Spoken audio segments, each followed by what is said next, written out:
Hi friends, welcome to அம்மாவின் கைமணம் channel. இன்றைக்கி நம்ம என்ன பார்க்க போகிறோன்னா, ப்ரெட்டில் எப்படி குலோப் ஜாமுன் செய்கிறதுன்னு பார்க்க போகிறோம். இது யாருக்குன்னா, வீட்டுக்கு திடீர்னு ஏதாவது கெஸ்ட்டு வராங்க. அப்போது நீங்கள் என்ன செய்யுதுன்னு தெரியாமல் இருப்பீங்க. அப்போ நீங்கள் ப்ரெட்டில் குலோப் ஜாமுன் செஞ்சு கொடுத்தீங்கன்னா அவங்க ரொம்ப விரும்பி சாப்பிடுவாங்க. இந்த வீடியோக்குள்ளே போகிறதுக்கு முன்னாடி நீங்கள் இந்த வீடியோவுக்கு இன்னும் சப்ஸ்கிரைப் பண்ணலாம். சப்ஸ்கிரைப் பண்ணிவிட்டு வாங்க. சப்ஸ்கிரைப் பண்ணிக்கிட்டிங்களா? வாங்க வீடியோக்குள்ளே போகலாம். தேவையான பொருள்: அரை கப் பால் பவுடர், 1 கப் காய்ச்சி ஆற வச்ச பால், 8 ப்ரெட்டு. நம்மளுக்கு பாகு கரைப்போம்.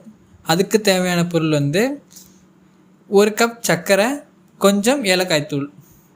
இப்போ அந்த ப்ரெட்டை எடுத்து 4 பக்கம் சைடு இருக்குது பார்த்திங்களா, அதை எல்லாத்தையும் வெட்டி எடுத்துடணும்.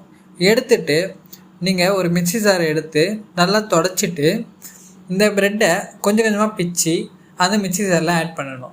ஆட் பண்ணி அதை நல்லா மாவு மாரி அரைச்சி எடுத்துடணும். அந்த ப்ரெட்டை நல்லா நீங்கள் அரைச்சி எடுத்ததுக்கப்புறம் ஒரு பெரிய கிண்ணம் எடுத்து அதில் ஈரம் இல்லாமல் நல்லா தொடச்சிட்டு இதையும் சேர்த்து அதில் ஆட் பண்ணணும். ஆட் பண்ணதுக்கப்புறம் அரை கப் பால் பவுடர் எடுத்து பார்த்திங்களா, அதையும் இதில் ஆட் பண்ணிவிட்டு நல்லா பிசையணும்.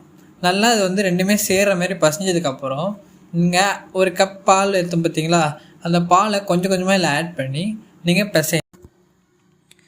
அதை நீங்கள் ஒரு சப்பாத்தி மாவு பிசைவீங்க பார்த்துருக்கீங்களா, அந்தமாரி நீங்கள் நல்லா சப்பாத்தி மாவு பிசைகிற மாரி பிசைஞ்சிட்டு ஒரு பால் மாரி கையில் எடுத்து நல்லா உருட்டிடணும். உருட்டி அதை கிண்ணத்தில் வச்சுட்டு ஒரு ஓரமாக ஒரு 5 நிமிஷம் மூடி போட்டு அதை வைக்கணும். அது இருக்கிற சமயத்தில் நீங்கள் உங்கள் அடுப்பில் 2 ஸ்டவ்வையும் ஆன் பண்ணி 2 கடாயை வைக்கணும். ஒரு கடாயில் குலோப் ஜாமுனை பொரிக்கணும்ல, அதுக்காக அதில் எண்ணெயை ஊற்றி சூடு பண்ணணும். அதுக்கப்புறம் இன்னொரு கடாயில் சர்க்கரை பாகு ரெடி பண்ணணும். அதுக்கு 1 கப் சர்க்கரை, 2 கப் தண்ணி ஊற்றி நல்லா கலக்கணும். அதை சர்க்கரை கரையிறக்கும் நல்லா கலக்கணும். கலந்ததுக்கப்புறம் அதை ஒரு 5 நிமிஷம் கொதிக்க விடணும்.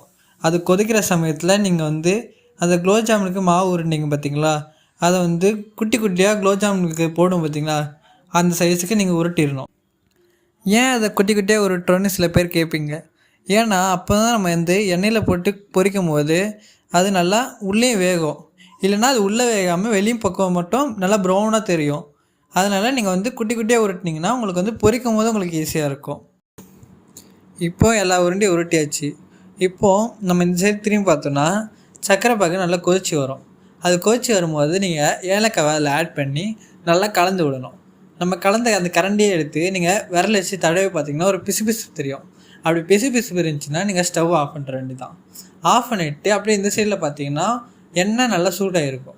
சூடானதுக்கப்புறம் நீங்கள் குலோப் ஜாமுன் உருட்டி வச்சு பார்த்திங்களா, அதை ஒன்று ஒன்றா அதில் ஆட் பண்ணணும். ஆட் பண்ணினதுக்கப்புறம் நம்ம கரண்டி வச்சு எல்லாத்தையும் கலக்கணும்.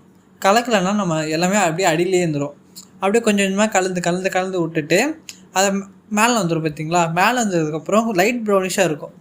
அப்போது நீங்கள் மேலே சும்மா தடை வரமே உருட்டி விடணும். அதை உருட்டி விட்டதுக்கப்புறம் நல்லா டார்க் ப்ரௌனிஷ் ஆகும்.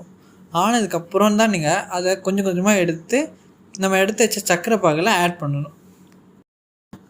எல்லா குலோப் ஜாமுனையும் அதில் ஆட் பண்ணதுக்கப்புறம் ஒரு 5 நிமிஷம் நல்லா அதை மூடி போட்டு அதை ஜீராவை உள்ளே ஊறணும். அதனால் ஒரு 5 நிமிஷம் ஓரமாக வச்சு ஊற வச்சிடணும். அதுக்கப்புறம் நீங்கள் எடுத்து சர்வ் பண்ணிங்கன்னா அது நல்லாயிருக்கும். அவ்வளோதான் ஃப்ரெண்ட்ஸ், நம்ம குலோப் ஜாமுன் ரெடி ஆயிடுச்சு. இது எப்படி இருந்துச்சுன்னு வீட்டில் செஞ்சு பார்த்துட்டு கமெண்ட் பாக்ஸில் சொல்லுங்கள். இந்த வீடியோ உங்களுக்கு பிடிச்சிருந்தா லைக் பண்ணுங்கள், சப்ஸ்கிரைப் பண்ணுங்கள், கூடவே பெல் ஐக்கானை சேர்த்து கிளிக் பண்ணுங்கள். நிறைய பேர் என்ன பண்ணுறீங்கன்னா, இந்த வீடியோ பார்க்குறீங்க ஆனால் சப்ஸ்கிரைப் பண்ணாமல் பார்க்குறீங்க. நீங்கள் சப்ஸ்கிரைப் பண்ணிங்கன்னா எனக்கு அடுத்தடுத்த வீடியோ போடும்போது எனக்கு மோட்டிவேஷனாக இருக்கும். ப்ளீஸ் சப்ஸ்கிரைப் பண்ணிட்டு பாருங்கள்.